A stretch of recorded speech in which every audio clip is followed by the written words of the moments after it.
Let me hit the button here and so I can see who's in here. Hey, Anthony Ruffin, good to see you, Anthony. And who else? Nicole Tony, I see you. I see you. I also see in here Anna and Beatty and Carlotta, DW. Good to see you. Chris Long, Claudia, Crystal, D Celeste, Errol Simongal, good to see you. Kevin Nibbs, good morning. Marsha Mullins, Marina Bonanno, good morning. Nicole Tony, good morning to you too. So hello to everybody. That's the first thing I want to do is just not be rude. And second of all, I want to actually talk about this something that was on my mind in terms of what is a sort of silent wealth killer that a lot of people don't talk enough about. That I really think you want to think about. We've talked in our financial consciousness training. We've talked about how relationships impact your wealth. Having the right relationships can be a wealth accelerator. The wrong relationships can be a wealth killer, and that happens a lot. But then also, there's like sort of this other angle to it. I just saw this article this morning. I read financial news every single morning just to kind of meditate on what's happening in the world. And I saw this story that basically said that when a couple gets a divorce, the man's wealth typically drops, or his income usually drops by about 17%. Did y'all know that? That a man's income, for whatever reason, and I got to go read the Bloomberg article. It's kind of crazy. I still don't know why. I still have to go find out exactly why. But they said that a man's wealth drops by about 17, or income, not wealth, sorry, income drops 17% after divorce. The woman's income drops about 9%. And so men get hit harder when they get a divorce than women do. Although we also live in the same society that says that women end up making less money than men, right? So it's kind of a double-edged sort of thing. But this is worth sort of considering as you sort of think about how marriage, or thinking about, remember, I told you guys one little wealth hack is to think of your relationships or investing in your relationship, therapy and all that stuff, as not just some sort of feel good exercise that you're doing to be nice to your spouse, but think of it as an investment. This is a financial investment because if I get along with my loved ones, then I can make money with my loved ones. I cannot make money with my loved ones if we are not friends, if we do not get along. Do you get what I'm saying? Give me a yes if you're following what I'm saying there. That's really important. I don't know if people get that. And I say that as a guy. Just this morning, I met with my daughter, and we were talking about some real heavy ideas, heavy hitter projects that have the potential to make millions of dollars. Massive brands. Our family has several trademarks and stuff like that are going to be part of my death estate. Like once I pass on to the next level of existence, whatever that looks like, heaven or whatever. I have trademarks that I'm passing down to children, and my children have gotten to the point where they play a part in the development of my trademarks. We formulate the ideas, and then we go and I get on the phone with the trademark lawyer, and we set up all the legal protections, and these become assets that can generate revenue for good. Because I remember what did I tell you all the other day? We were talking the other day, and I was telling you that that the best way to make income is with what? How do people make income? Where does income come from? It comes with it starts with the word capital, and then it's two words. Does anybody remember? Somebody put in the chat. How do you make income in America or really anywhere? Income comes from a capital, what? Capital base. Thank you, Carol. Capital base. It comes from a capital base. So when I'm setting up the trademark with my daughter and we're talking about the business and taking the business to the next level, we're talking about establishing a capital base. Well, guess what? She's also taking care of my grandkids, and I'm looking at them at the ages of 2 and 3 and thinking that if we play our cards right now and we make our investments now, then by the time they're 25, they'll never have to go to work for anyone ever. They'll come work for us. They'll come work with us. They'll come and continue the family legacy. But in order to make that happen, you have to really, really, really, really, really, really, really invest your kids. You have to really, really, really, really, really, really, really not let someone else occupy the time and energy and attention of your kids. You have to pour. It starts with love. It really, everything really, you'd be amazed. And again, I'm not, I'm not a guy. I have a real, my PhD in finance is 100% real. I really am a finance professor, um, but the thing about it, I'm not just pretending. But the more I think about economics, the more I realize how much stuff starts with the simple things that we don't even think about. How much wealth really starts with love. Let me give you an example, real life example. My brother, I poured into my brother extensively because I had to. When I was a baby, or when I was 13, he was born. My mother paid me an unbelievably small amount of money to babysit him 8 hours a day, 7 days, 5 days a week, and I hated it. I didn't like it because I couldn't go out and do the things I wanted to do. But what happened was I became almost like a second father to him, and we became very deeply connected. We formed like an extensively tight bond. So what happened was years later when I needed help with my business because I couldn't do all the work by myself, guess who wanted to come work with me? He was excited to work with me. He was excited to follow me around and be a part of what I was doing, good or bad, rain, sleet, snow, or hail. I don't care where we go. I don't care what we do. I just want to be with you. And so we got together and we started working, and everything that I built business wise started with the bond that he and I had, which was deeper than a typical big brother, little brother bond. It was deeper than a typical family bond. Family bonds are important, but this bond was a bond that was sort of just like really heavy, to the point where, we just were super loyal to each other. The money didn't even matter. And because that you had that sort of firm relationship that was sort of underlying all of the ups and downs that come with business, that created stability in an environment that was inherently volatile. You understand? See, so deep love and deep connection with another human being that you can work with on a regular basis adds what we call smoothing. In economics, we're very sensitive to understanding volatility, which is just risk. It's ups and downs like the roller coasters of life. So when you bring in a something that is that smooth and that consistent in a volatile space, it becomes a deep seated financial asset. I could literally sit here right now and write out a series of mathematical equations that would literally show you. I'm not going to do it because I don't want to scare anybody with math, but I could literally write a series of mathematical equations that show you that a family that has love and stability is an inherently more economically valuable family than a family that is riddled and cursed with chaos and division. I could put it in a math equation. That's how deep it gets. So when I tell y'all so many things that you don't even so many things start with love and loving with intentionality, knowing that love is a verb, it's unbelievable. So love those damn kids. Pour into the kids, and don't just do it because you feel like it's just a nice thing to do, or it's something that you're willing to just do because you have to. Do it because it's a great investment, right? Like your kids are going to grow up one day and they're going to work 100. They're going to spend 100,000 hours of labor. They're going to add 100,000 hours of labor to the economy. That 100,000 hours of labor has an economic value probably approaching between 10 and 50 million dollars.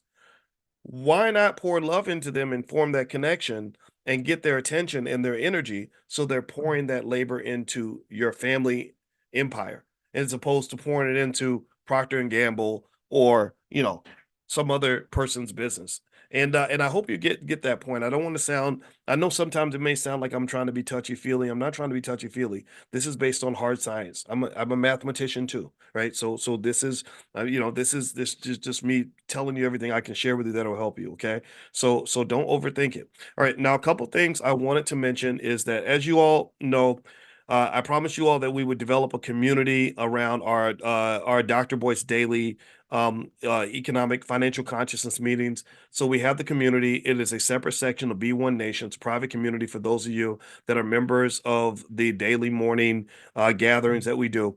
Now it is you have to be a member. You have to join, right? So if you just bought the book to come live, that doesn't the community is a bonus. That's something extra that we have to add on as a small fee.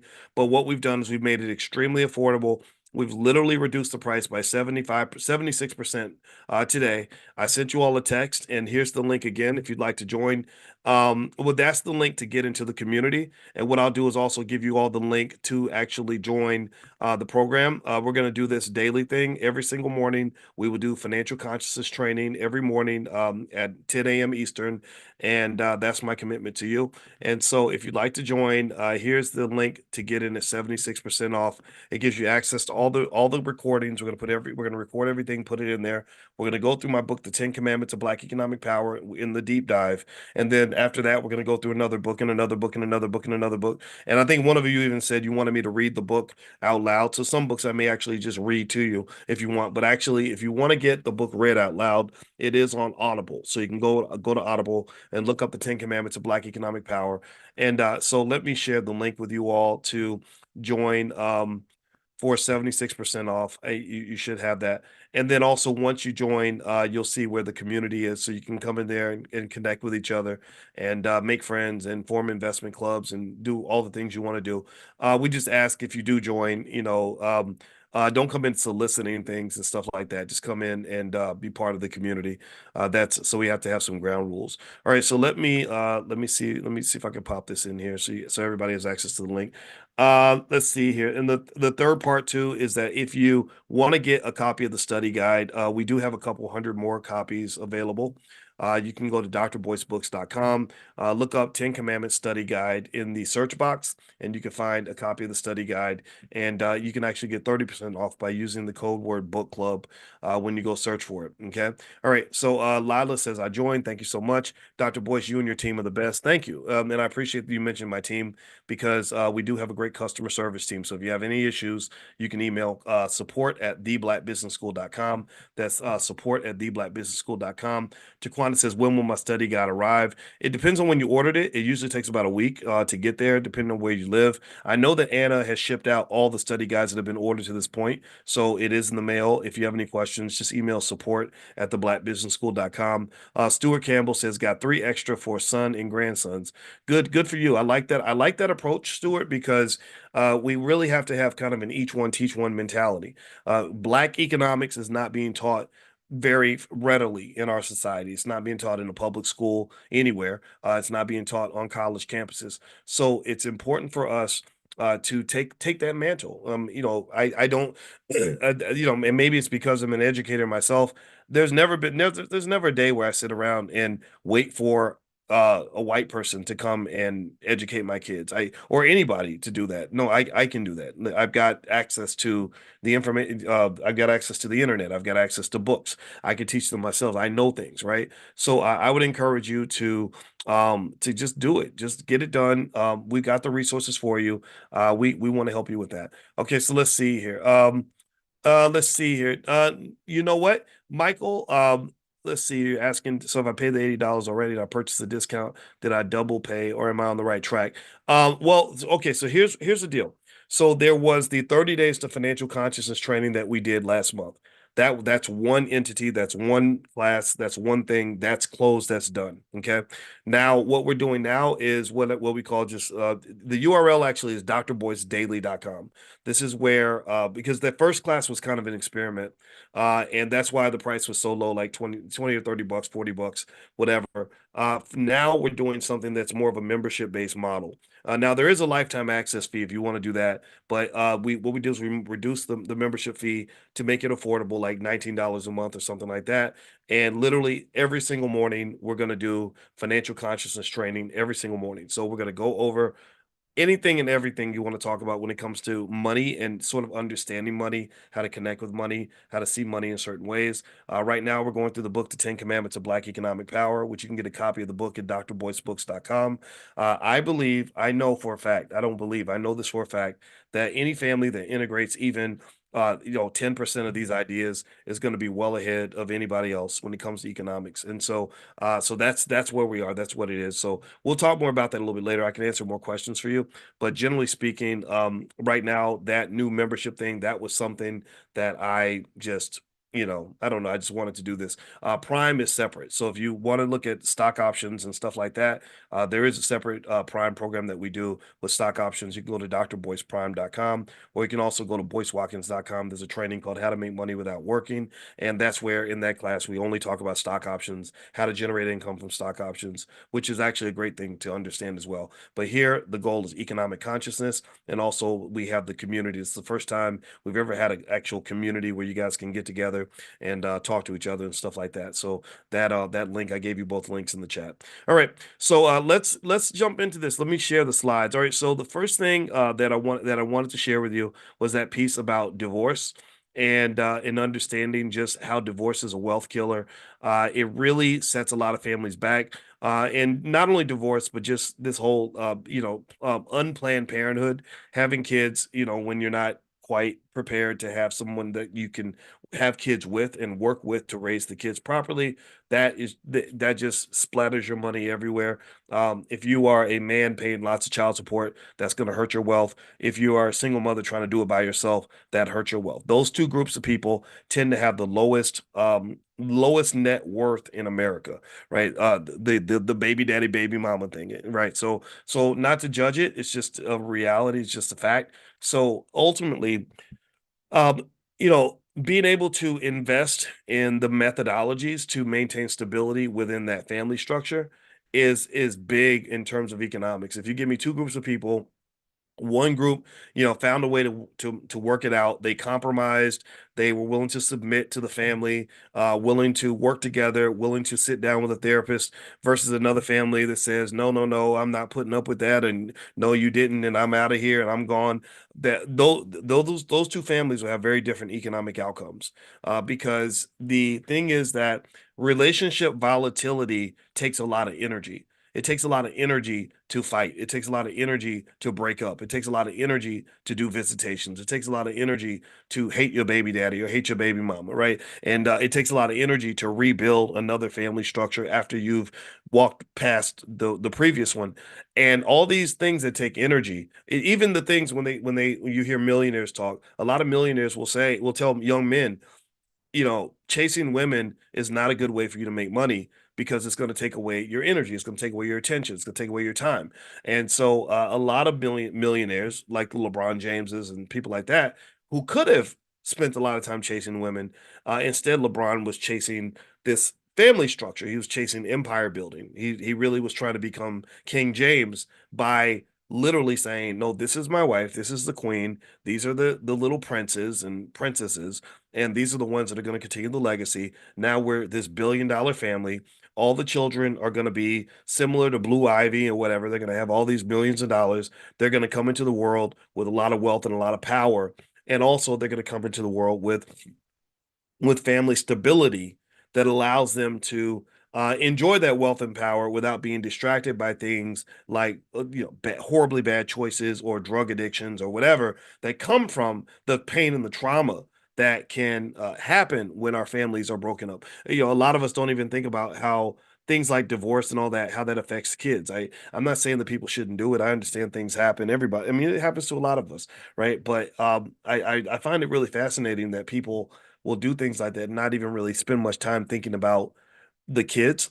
And I remember someone made fun of me because I said, if I had children with Alicia, which I did not have kids with her, I raised her kids, but I said if I'd had children with this lady, there's almost nothing she could do that would make me want to leave the marriage. There's just nothing. If I was uncomfortable, I'd be uncomfortable so that I could do what's best for my kids. I would sacrifice for my kids, just like I would die for my kids. I go to jail for my kids. All right. So I would sit in a bad relationship for my kids. But not that everybody should feel that way. But I don't think there's anything wrong with people who do feel that way, because because I've seen that up close. I've seen people who said, you know what, if I could do anything else, I'd be out of here. I'd be gone, but I don't want to leave my kids because my kids need me. I think it's okay to think that way, right? So it's okay for you to pick your own model of what it means to build a family. I don't think you have to do what everybody else is doing or believe whatever the world believes, or feel that your feelings and what you want always has to be top priority.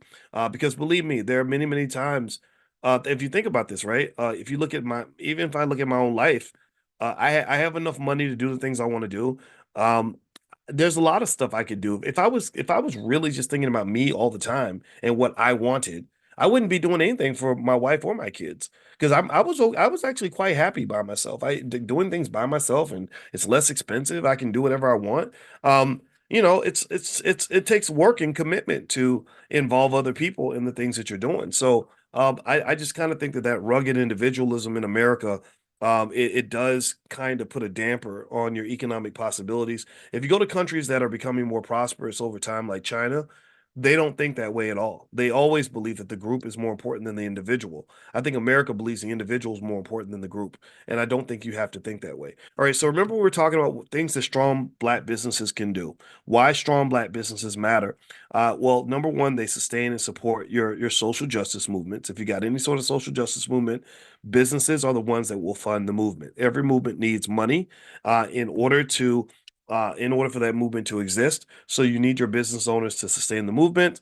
Also, strong economics, strong businesses create strong families, and strong families create strong businesses.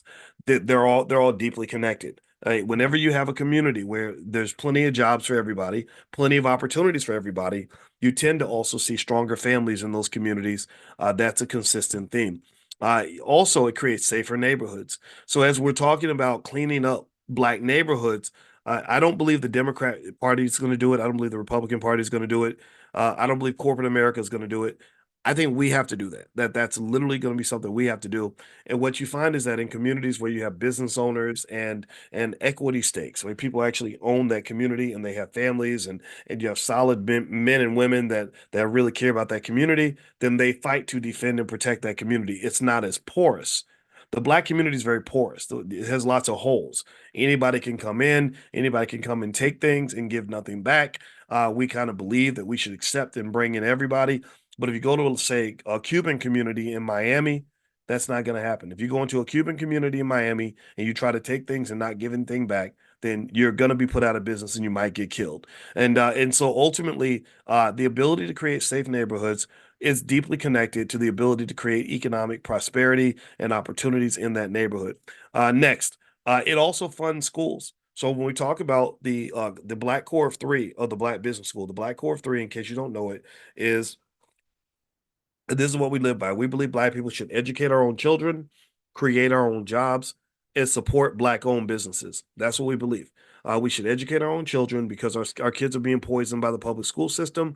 Black educators should be educating those black kids. Why? Well, because it comes back to that word love. Black educators love black children. I don't believe white educators love black children. I think they see black children as a commodity that allows them to make money. They get these massive contracts, they design these curricula, they make money from serving the lunches, doing the security, running the building. So they want the black children in the school. The same reason that the penitentiaries want the inmates in the prison. They don't love the inmates. They don't want the inmates to actually vote or have any meaningful say in the community. They just know that the inmates being in that prison allows them to make money. That's why these little towns love their penitentiary. They want the penitentiary to be there because that creates jobs for everybody. Well, the same thing is true with a lot of the schools. So ultimately, in this whole vision of educating our own children, black-owned businesses are the ones that can support and sustain that. Our business, the Black Business School, we have written checks and donated money to black-owned schools. My wife and I created a foundation where we only donate to schools that are owned and run and controlled by black people. So when I heard about King Randall School down in Georgia, when I met King Randall, first thing I did was I wrote a check. When I heard about Powernomics and what Dr. Claude Anderson was doing, first thing we did was we wrote a check. The Freedom Home Academy International, we wrote a check to them. And so ultimately, black-owned businesses, strong black businesses should support these schools. And so our ability to educate our own children is connected to our ability to create our own jobs, which is connected to our desire to support black-owned businesses. When consumers support those businesses and buy their products, these businesses get stronger, they have more resources, and then they should be expected to pour those resources back into the community. It becomes a nice, tightly knit ecosystem. And then once you have enough money circulating, then you have the ability to fund whatever kinds of institutions you want, schools, all that stuff. HBCUs die because they don't produce enough entrepreneurs. That's why HBCUs can barely pay the bills because you can't look for your funding outside of your community but expect to be able to benefit your community directly. Most people are not that altruistic where they're going to give you money to do something for yourself and your people. The only people that will give you money to do something for your people are your people. Your people must be the ones who fund anything that you're doing for your own people, especially when you're black. This is America. That's how it works. Okay, so let's keep going. So I'm gonna show you a little trick. I'm gonna show you how simply changing mindset can turn $1 into $5. How we're gonna do a magic trick where we're gonna increase black wealth fivefold in 5 minutes with just by simply changing mindset.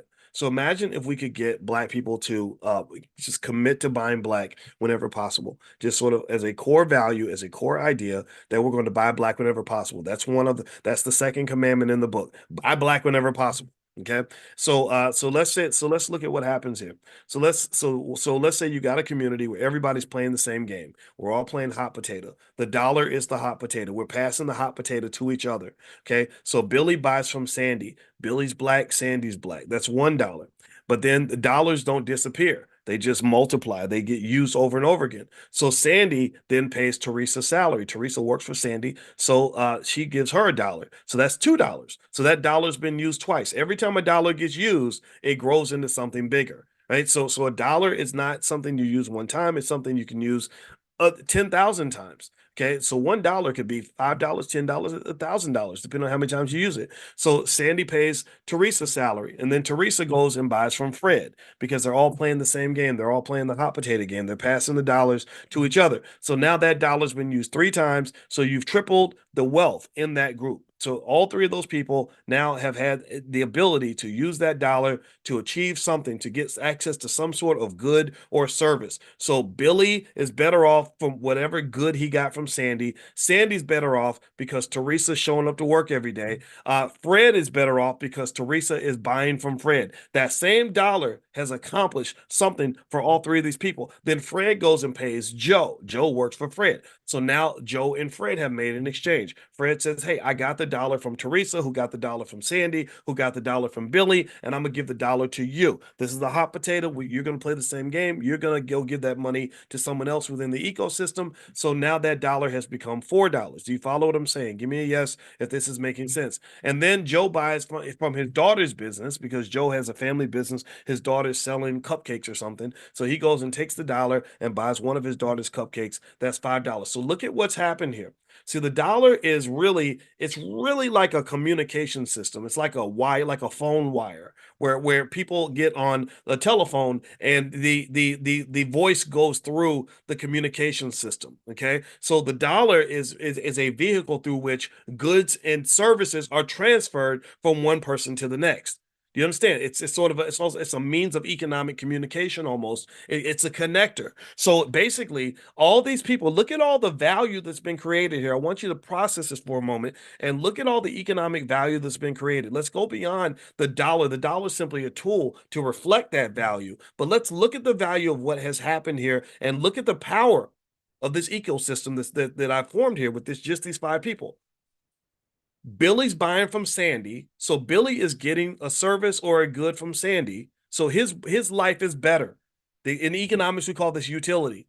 His utility is higher. He's a happier man because of whatever Sandy gave him. Hopefully it wasn't nothing illegal, right? But it could have been, right? So Sandy benefits because Billy just supported her business. Now Sandy is she's less likely to have to go work for the white man. She's happier. She can take care of her family. She's good because Billy is coming back every week and bringing that dollar to her, right? And then Sandy pays Teresa's salary. Sandy and Teresa have an exchange. This is more economic love between Sandy and Teresa. So Sandy is making Teresa's life better because she employed a black person. She created a job in her own community. Right? We can do this. White folks ain't the only ones that know how to create jobs. We can do it too. And then Teresa gave Sandy value because Teresa says, "Well, I got this labor, I got this free time. I'm going to come and I'm going to give that labor to you. I'm not going to give that labor to somebody else." So pay attention now. So this is reciprocity. They've shown love to each other. They've given each other preference. They've given each other a type of black privilege that we don't talk about enough. We don't talk about the black privilege of economics when Sandy says, I could have went and hired Paco. I could have went and hired Becky. I could have went and hired Dan, but I hired you. I chose you. I picked you. And then Teresa says, you know what? I could have worked for GE. I could have got a job at Google. I could have got a job working for whoever, but I chose you. I'm going to bring my labor to you. Right. So Sandy gives Teresa the opportunity. Teresa brings the labor. Everybody's happy. But this also requires a certain amount of trust between these two. Right. It requires that Teresa is really going to show up and do a really good job. And it also requires that Sandy is going to pay her on time and do what she's supposed to do. Do you understand? Right. So this is where getting rid of things like trauma and all that is important, because if Sandy and Teresa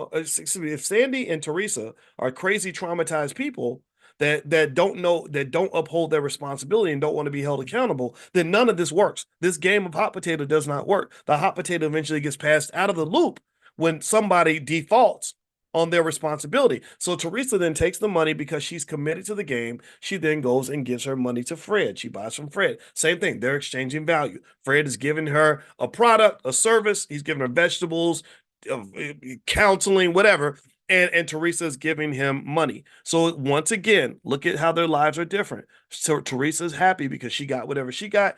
Fred says, man, my business is doing great because Teresa just came in and just bought something from me. And she's using the money that she got from Sandy. So do you understand how this sort of feeds into itself? And I could keep going. I could go down to Joe and Joe's daughter and all that, but I'm going to stop there because I think you get the point. So what we just did right here is we did a simple magic trick that literally by changing mindset, you're creating wealth. Do you follow what I'm saying? That literally, if we could literally get our people to simply spend 10% of our income with black owned businesses, that would instantaneously create black wealth or increase black wealth by an amount that would be close to the amount we would receive if we were actually paid reparations tomorrow. Like literally, if we took 10% of our money and put 10% of our money back into black owned businesses, that is a massive amount of money. Let's do the quick math. We have 1.6 trillion. Anybody know how much black spending we do every year? What's the number now? 1.6 trillion. What's 10% of 1.6 trillion? Answer me in the chat. Consciousness exercise here. Simple consciousness exercise. What's 10% of 1.6 trillion? 160 billion. $160 billion. So with $160 billion, you could do a lot of things with that. First of all, a billion is 1,000 millionaires. So with 160 billion, you're literally talking about the ability to create 160,000 millionaires. That's the first thing. Or you could go and you could buy the Dallas Cowboys, 16 times over or something, right? You could buy NBC, CNN, CBS, and still have money left over. You could create an entire school system off $160 billion. There are countries that don't have that amount of money to invest in infrastructure, but they own professional sports leagues. They have all these things. And so changing mindset by simply keeping the money inside the circle, just 10% of that. And I'm not talking about circulating it 5 times, I'm talking about circulating it like twice, would have a multi-trillion-dollar impact on black wealth. So I'm a big advocate for things like reparations. I believe deeply that we should be paid reparations. If you want to know where I stand politically, I'm not going to vote for any candidate that doesn't support reparations, period. However, if I had a choice, if someone said, Boyce, you have two options. Either we get our reparations checked or black people change their mindset and everyone listens to the things that you say in class every day. I would rather have the latter, because if I could get the mindset to change, that would give us far more than reparations could ever give us. It just would, just from a simple mathematical standpoint. Okay. All right. And by the way, if you ever want to log in and get access to the recordings and stuff like that on the community and all that, just go to drboycedaily.com, drboycedaily.com. That's the URL we redirected to take you to all the material from the class. So if you join and you want to look at the lecture again or show it to someone or get access to the slides, all that will be in drboycedaily.com. Okay, so let me open up another slide here. All right, so let's move forward here. Okay, so and also the book, The Ten Commandments of Black Economic Power, and the study guide and all that, and the flashcards that we have that go with the book. You can get all that at drboycebooks.com. That's where you can get that stuff. Drboycebooks.com. All right, so here's the thing. So basically, with money, money's supposed to multiply. It's not supposed to disappear. It's not supposed to go away. You're not supposed to use it and then have it, go be gone. Money is supposed to last. Okay. And money is supposed to recirculate over and over again. And if you can recirculate money, it's no different from recirculating the air in a room.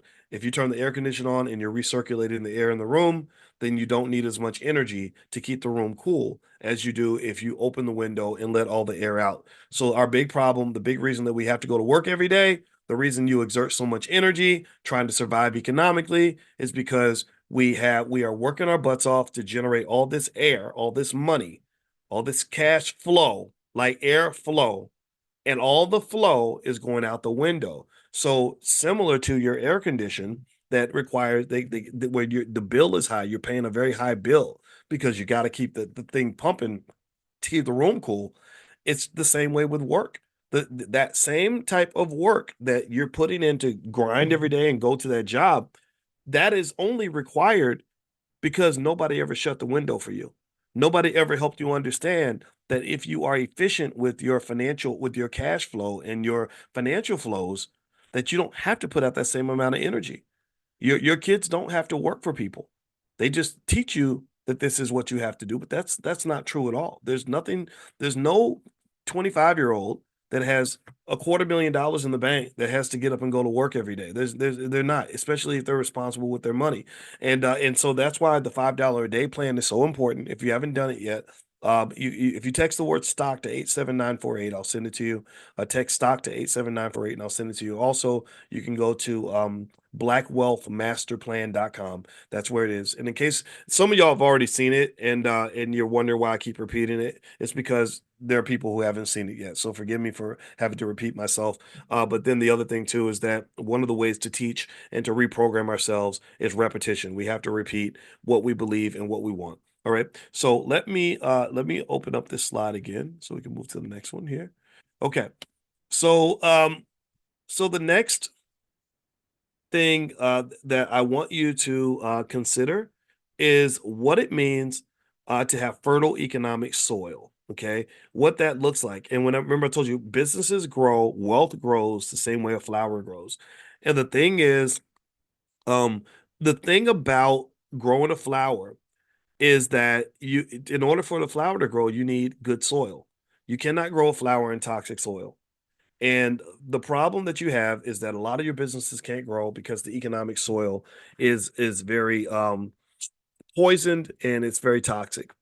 And what do I mean by that? I'll give you just two or three examples, and we're going to formalize this because I want you to learn these things so you can identify them when you see them. You can diagnose the illness, the mental illness when you see it. It comes from the soil gets tainted by a lack of support from family members where they don't encourage you. They just tell you that you're stupid and that it's not going to work. And then they don't help you. No one helps you. It's hard to get capital. Businesses need capital the same way flowers need water.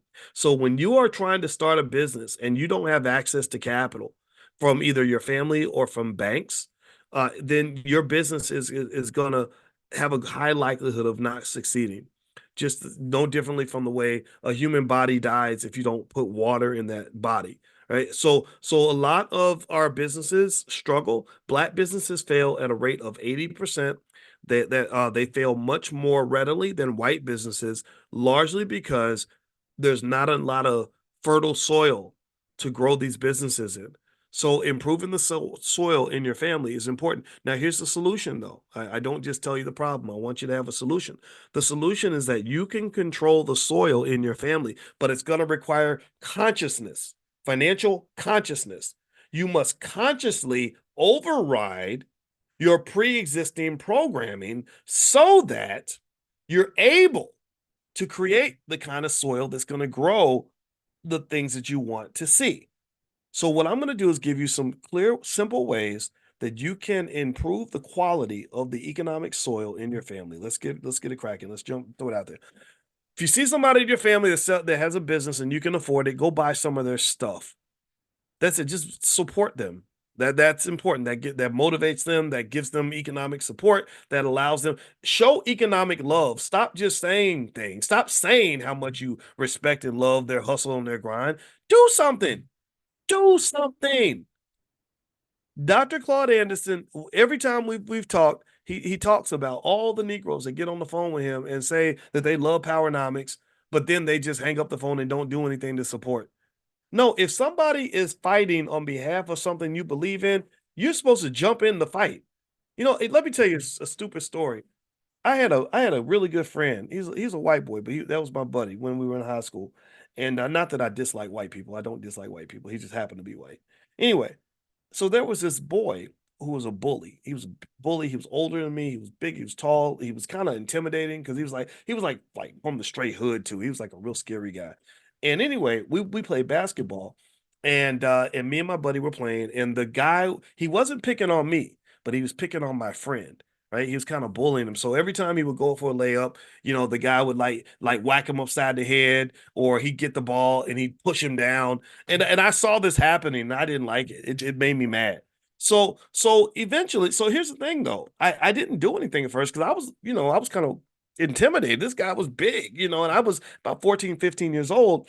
But eventually I just got sick of it. I got mad. So I jumped in and I said, stop messing with him. And I was ready to fight this guy, knowing that I was about to get my ass kicked. Right? That was my full expectation that if I don't get any help, I'm done. And I'm nervous, but you know what I was thinking? I'm thinking, okay, by myself I can't take this guy, but together we can win this fight. That was my logic.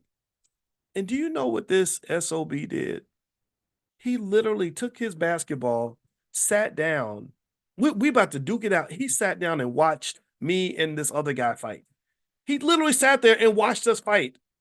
And I'm sitting there thinking, I'm fighting for you. I saw you going to battle and I jumped in to help you. You're supposed to help me too. And so when I saw that story, first of all, it still pisses me off, as you can probably tell, even though it happened when I was 14.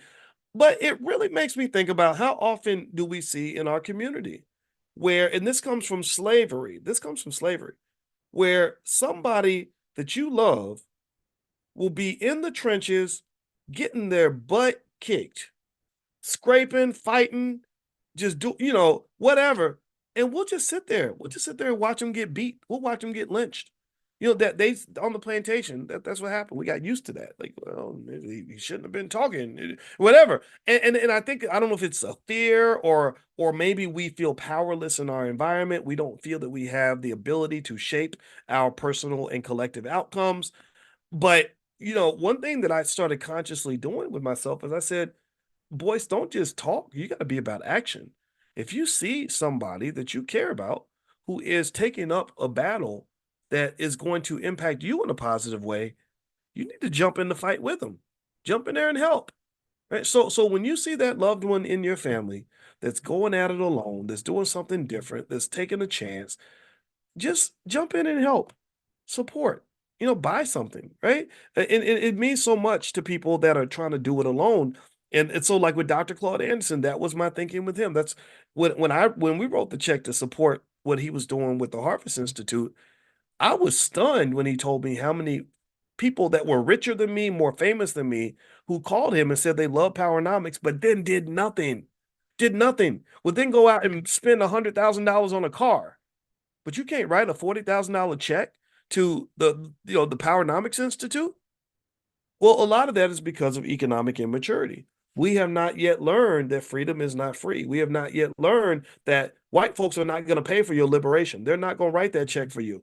And if they ever decide to write the check, you better check, because that check is going to come with some fine print attached. Because I know how capitalism works.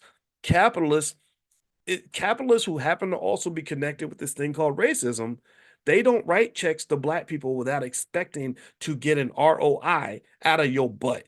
They are going to take the return on investment out of your black behind. And if you don't understand that, then you don't understand how economics works. So you're gonna have to pay the price for your own freedom. So when you see a loved one starting a business, you can buy their products. What else can you do to support? Let's look at some more solutions.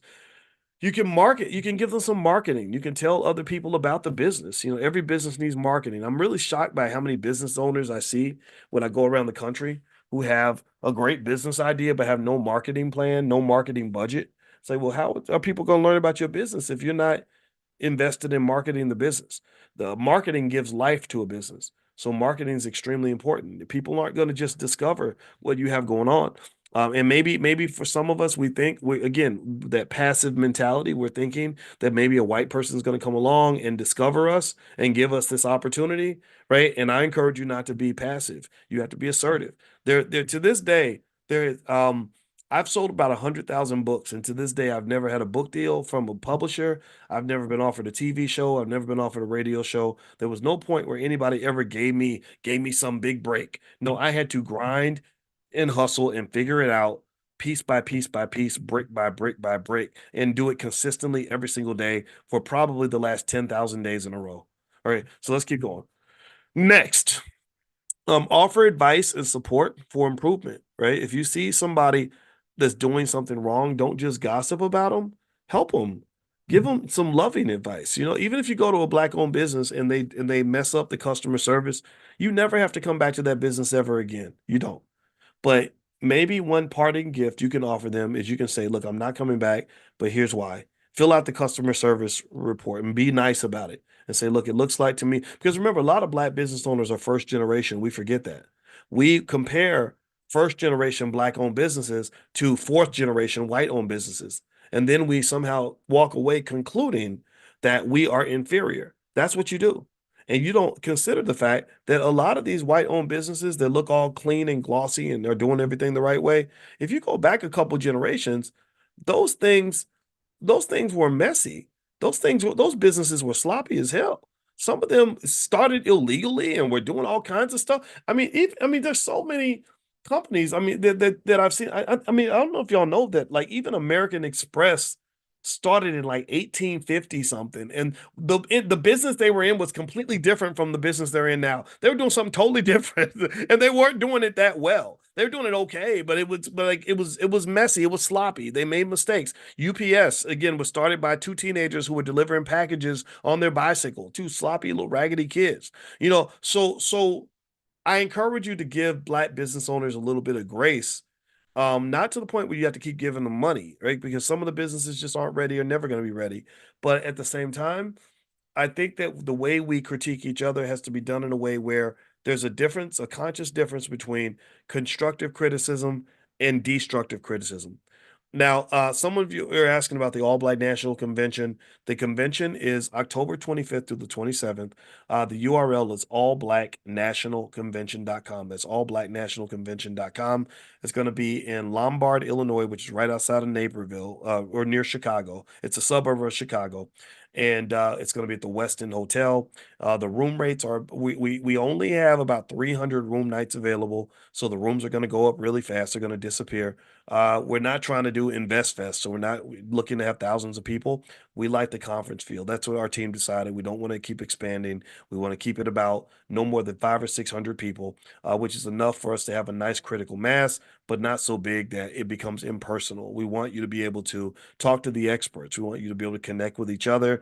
And so, if that's your thing, then feel free to go ahead and start planning. And we picked up the Westin Hotel because it gives us a classy feel, but it's not overly expensive. So, like I said, the rooms are about $150 a night. And you can go to allblacknationalconvention.com if you'd like to go ahead and get your passes now, and you can get them at a discount now. All right, so let's open up and let's finish up the slide, and then we'll be done for today. And I'm gonna do our portfolio power play after this. And so all right, so let's move to the next point. Okay, here's another thing you can do. You can offer labor, low cost or free labor. For a lot of businesses that struggle because they don't have enough funding, a lot of that is that funding affects their ability to get help and to get people that can actually do the work. So one of the things I did when I started my business was I went to my cousin, and my cousin who had an MBA, and she was super smart. And I said, look, cuz I know you're worth over $100,000 a year, but I don't have it like that. I can't pay you that. But what we agreed to do was she picked a fair price and we did an IOU framework. I said, look, if you help me now, you know I'm good for it because you know me since we were little. We can create an IOU, right? Where the months I can pay you, I pay you. The months I can't pay you, we put it on the tab. And then and it worked out beautifully. She came in, accelerated my business, helped me get a lot of things done. And then eventually I paid off the tab once we started making money. So offering that labor and that support or that spare time that's a valuable resource because think about it. When most businesses get money, when they raise money, what are they doing with their money? They're buying people's time. They're going and hiring people. That's what they do. So if you're able to find some avenue through which you can barter for labor, then you're reducing the amount of capital that is required to actually develop and build that business. But the other thing too that we've discovered in the Black Business School that we believe, to the core, and we know to the core, is that traditional business school training does not work for building Black owned businesses because it's like the difference between growing flowers in fertile soil versus really difficult soil. If you're trying to grow plants in the desert, you can't use the same growth model that you would have used if you were growing plants in a place that has plenty of vegetation. So ultimately, for Black owned businesses, you have to have different kinds of business models. I think scaling it down a little bit, bootstrapping is a much more effective way to build a business. That means starting where you are. I see people that come along with these grand plans and they'll say, I've got this great idea, Doc, and I want to do a business that does blah, blah, blah, blah. And I'll say, okay, that's a great idea. And I'll say, so what do you need to get started? And they'll say, I want to raise $3 million. And I'm like, I don't know where you're gonna get that money. I don't know a lot of places where you can go get $3 million based on an idea. Now there are communities that have plenty of money. There are white kids in Silicon Valley who can get $3 million to go fund a mediocre business. But the reality is that you're Black, and when you're Black, you're operating with a different kind of environment. It doesn't mean you can't do what white people can do. It just means you're going to have to shape your model a little bit differently. So my thought is, well, why don't you make it more manageable? Why don't you try to start $100,000 business or something like that, and then build on that. You can scale on that. But this idea of sort of saying, I want to do this big $20 million thing or whatever, that does not work as well in a community that has far less resources, right? So you have to reshape your business model based on the environment that you're in. Okay. So let's keep going. Offer financing. Maybe if you do have a loved one that's starting a business and you want to support them and you've got some extra money sitting around, maybe you can make a small investment. Now, be very careful though. Be very careful about being tempted to make huge mistakes like putting your life savings into somebody's business idea. That's a great way to go broke. A lot of people go broke like that, or especially if somebody comes into some cash flow, like somebody in the family makes it to the MBA, and next thing you know, you have a whole lot of people that come into and they're coming with all these business ideas. Because if you just write me a check for 200,000, I can get this off the ground. You can't do it that way. You have to, if you do believe in the idea, maybe you dole out small amounts of money in stages or something like that based on getting results. With money, you have to be really careful to preserve money. It's like football. Football, the first job of the quarterback is not to score touchdowns. It's not to get the ball down the field. It's not to throw the ball. The first job of the quarterback is he must protect the ball. If he does not protect the ball, then there is no scoring touchdowns. There is nothing. Nothing else matters if he can't protect the ball. So with capital, capital must be preserved. You have to protect and preserve your capital. So when you get your capital base, you have to be, really thoughtful, really conservative. This is one of the problems I had with hip hop culture. When we first started talking about economics, and when I was going on the Breakfast Club years ago, nobody was talking about economics in the Black community like this, like we are now. Nobody was talking about things like generational wealth and all that. And then eventually it worked, right? So we were doing our thing way back in 06, 07, 08. Then eventually the rappers started rapping about it. Then great people like Earn Your Leisure came along around 2020 and just are doing amazing stuff. But the problem is that one thing that we still have yet to learn is that economics is really cultural. And hip hop culture, the way it's marketed to us, it does not have a healthy blend with capital preservation. Capital preservation is inherently a conservative act. It's very you don't take chances. You're not gunslinging and throwing money around everywhere. You have to be financially conscious, thoughtful about your next move, etc. Hip hop's not built that way. A lot of hip hop is built on, crazy amounts of risk taking, lots of financial irresponsibility. Like, I'm gonna go to strip club and I'm gonna show everybody how rich I am by driving in an overpriced car with some super expensive clothes, and I'm gonna throw the money in the air and buy expensive bottles of liquor.